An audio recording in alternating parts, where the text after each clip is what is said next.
Hooty hoo, all my stock market gamblers. Welcome today. I'm Tall Mike. I'm so glad you're here.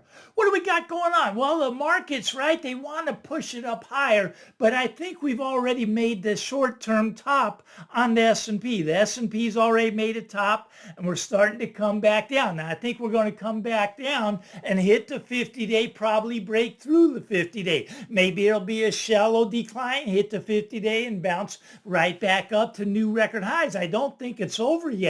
I don't think the big rug pull's coming. You can look at the junk bonds, the HYG.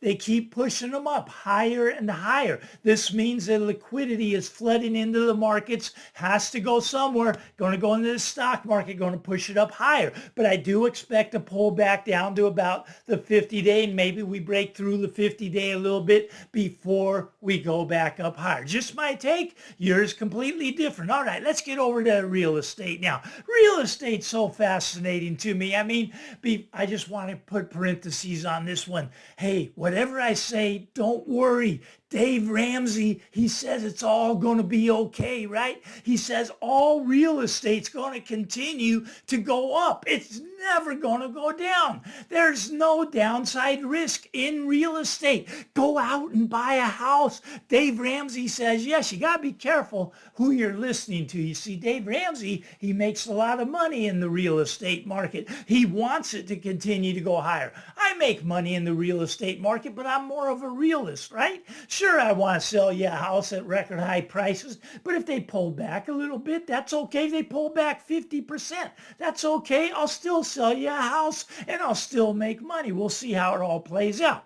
Now, why do I think real estate's coming down? I think it's coming down for many reasons. It's already starting to come down, right? Year over year, inventory is all across the nation, more inventories come on the market. Every metro across the nation has had an increase in inventory year over year. Many of them had 30% increase. What does that mean? It means it's taken 30% longer to sell your house, right?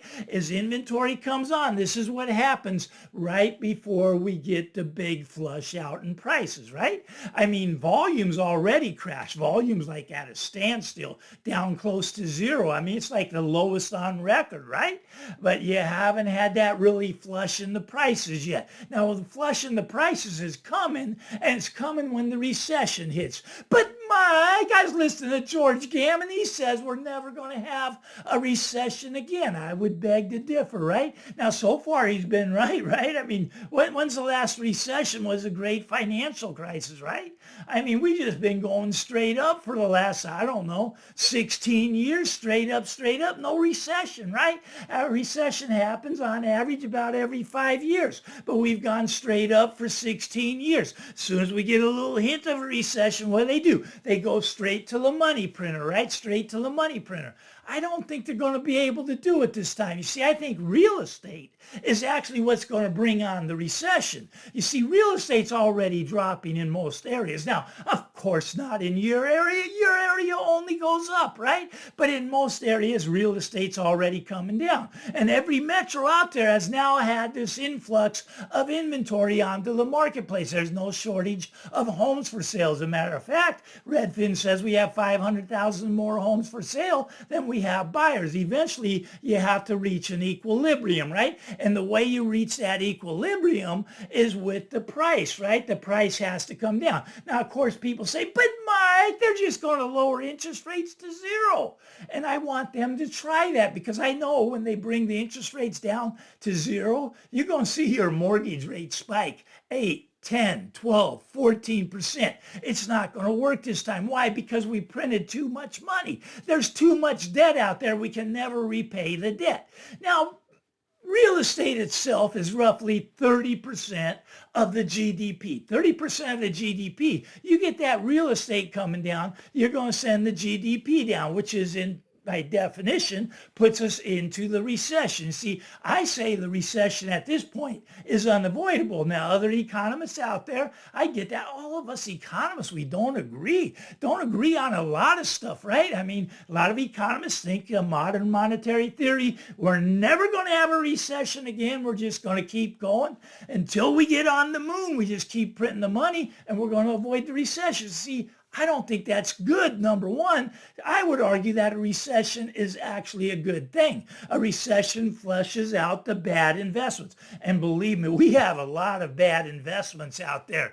I mean, you look at the zombie companies on the S&P. 20% of the companies are zombie companies in the S&P 500. That's 100 companies that don't bring in enough cash flow to even pay the interest on their debt. But not to worry, not to worry. Michael Saylor says it doesn't matter. All they have to do is buy Bitcoin, and then they're going to be the richest companies in the world. And maybe that's true. I don't know. It worked for Michael Saylor. Maybe it'll work for these other ones trying to get into the game now. Personally, I think they're a little late to the game. I think you're going to see a lot of downside pressure on these companies. I think you'll see 100 of the S&P 500 go out of business. Now, why do I say that? Because you got a recession coming. And in this recession, you're going to get the stocks reverting back to the long-term average, reverting back to the mean. Now, Buffett indicator was at 210%. Normal's 100% is normal. We're over 200%, so we got to come back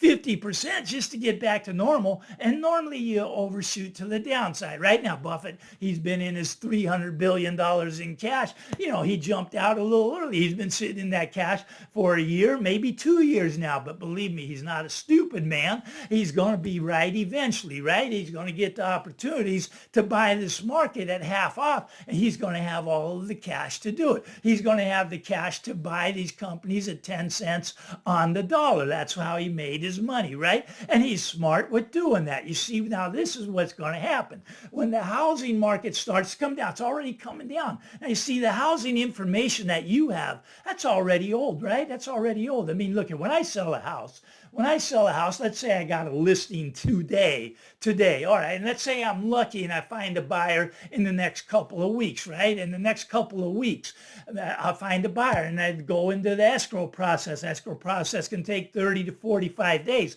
So basically you would be looking 2 months out to even understand that that was a listing that actually went onto the market, that actually increased the inventory, that actually ended up selling, and that actually closed. And that's if everything goes right. You'd be looking 2 months out. So the information you're getting today is already old, right? I mean, there's new information out there that only us realtors have. Well, we know what's going on, right? And what's going on, it's not pretty. Real estate is starting to come down, right? There's cracks in the foundation. It's a house of cards, if you will. When one starts to fall over, the rest are going to fall over. And then it's going to be a question of who can make it out of the market the fastest, who can get out first. If your neighbor puts his house up for sale, you're going to have to come down under him, then he's going to undercut, and it'll be that race to the bottom. Now is the race to the top the other way, right? You get the FOMO. We had the FOMO during the pandemic where everybody wanted to buy at the record high prices. And now if you bought in the last 3 years, 80% of you got buyer's remorse. Most of you are already starting to try to dump the house on the market because you couldn't afford the insurance. You couldn't afford the property taxes. You couldn't afford the maintenance. You couldn't afford the heating bills. You know, it costs a lot to heat a home. And if you live in a hot area, summertime, it costs a lot to cool that home. These prices keep going up and up and up. And so people that already own the homes, they can't afford them. And that's why you're seeing the inventory come on. Now, if you're patient and you wait, you're going to get a better opportunity to end up buying, right? But this recession that's coming, the recession's coming, right? All right. And I think real estate's what's going to push us into that recession. I think real estate will be the thing that gets it all started, right? And then you got the stock market that's going to follow real estate down. So I'm saying real estate price come down about 40%, what I'm saying in nominal terms. Now, in real terms, you're already down 50% just in the last 3 years. Real terms being priced in the real money, priced in gold, your house has lost 50% of its purchasing power when you go to sell. If you were Billy Bob, you sold 3 years ago, got up here, put the money into gold, sitting on the beach of Mexico, going to come back in after it all melts down, pick up probably 3 or 4 houses for what he sold the one for. Billy Bob's a genius. I'm not quite as smart as Billy Bob, but you see, the housing market will bring down the stock market, which will bring down the banking system. The banks, oh, the poor banks are in so much trouble. They tell you everything's okay. Ever since that Silicon Valley Bank went down, things have not been okay. They keep merging. They keep bailing them out. So far, it's like a shotgun wedding. A bank gets in trouble. You got this bank over here. You're buying this one. You don't have a choice. You're taking over that bank. Now we're down the bank, right? Okay, so it's playing out that way. Banks are going to come down also. Now, what's going to happen on the other side of this meltdown? Yes, let's say you get the stock market down 60%. Let's say houses are down 40%. What's the Federal Reserve going to be doing when the banks start going out of business? Federal Reserve is going to be the one that does the bailouts. They're going to fire up the printing presses. They're going to sacrifice the dollar like you've never seen. I mean, that dollar is just going to go away. It's just, people say, I've been saying the dollar's been going away since I started my channel. Look at the dollar's been going away for the last 100 years. Lost 99% of its purchasing power just since 1971. I mean, that's incredible to me. It's still alive, right? But they want that last 1%. And that last 1%, they're going to devalue that dollar. You're not going to have purchasing power, right? Now, the banks are in trouble. They got these bad loans. They're called commercial loans. They have $3 trillion of them come and due. What have they been doing with them? Well, they've been rolling them over, right? Pretending like everything's normal. Everything's not normal. These commercial buildings are not bringing in any revenue. They're sitting 80% vacant. They can't get them rented out. They can't make the payment, but the bank doesn't care because they don't want the building. So they just tell you everything's fine. Everything's fine. Don't come asking for your money back because we don't have it. It was in the real estate commercial loan. That's what's going on. I mean, it's scary stuff. Look at the banking system's going to go down with the stock market, with the real estate market, and the banks. But don't worry, Dave Ramsey. He says everything's going to be okay because Dave knows they're going to print the money right now. How much are they going to have to print this time? $5 trillion is not going to be enough. I mean, we did that in 1 year during the pandemic, right? I mean, they're going to have to do at least 10 or 20 trillion in 1 year just to keep it semi afloat. What does that do to the dollars you have saved? Melts them down. They're going to be worth about 50 cents on the dollar, right? Loaf of bread going up. That loaf of bread, it's going to hit 20 bucks, then it's going to hit 50 bucks, then it's going to hit 100 bucks. You do not want your money in this currency. The currency's dying. You want your money in real things. I keep telling you that gold is cheap at this level. Silver, they're giving that away. Get some platinum, get some palladium, but get out of the dollar. I don't know how many times I can say this, right? But there's going to be sellers coming on the market that are going to have to sell. And that's really sad when they have to sell. I mean, you lose your job. And look at the job losses. Oh, man, Donald, he was so upset he fired the guy that does the job report. He says, you're out of here, right? He didn't like the numbers. I don't think that guy's going to have an easy time finding another job where he does job losses. But the job losses, they're going like this. A lot of layoffs everywhere. Silicon Valley is where I live, and we're getting the layoffs all in the technology business. All companies are starting to lay people off. And when they get laid off, they can't just go out and find another job. It's getting really hard. So what happens? How do they pay their mortgage with no job? That could be a problem, right? Well, what's their alternative? They could go get a HELOC. A HELOC's really hard to get when you have no job. Home equity line of credit. So that's really not an option. Well, they could refinance, but they're already underwater. The houses are coming down. What else could they do? What else? Well, they dump it onto the market, right? Now, this is what Ramsey would call a forced sale, and he'd say that when it sells below market, that doesn't count. That doesn't count. You just forget about that one. You just take the one where Billy Bob sold at. Billy Bob's count because he sold at the top, but these ones that have to sell down here, they don't count because it's not a free market. They're forced to sell. That's not a free market. Look, a lot of people were forced to buy in the pandemic, right? The fear of missing out. That's not a free market either, and that's what shot the market up so high.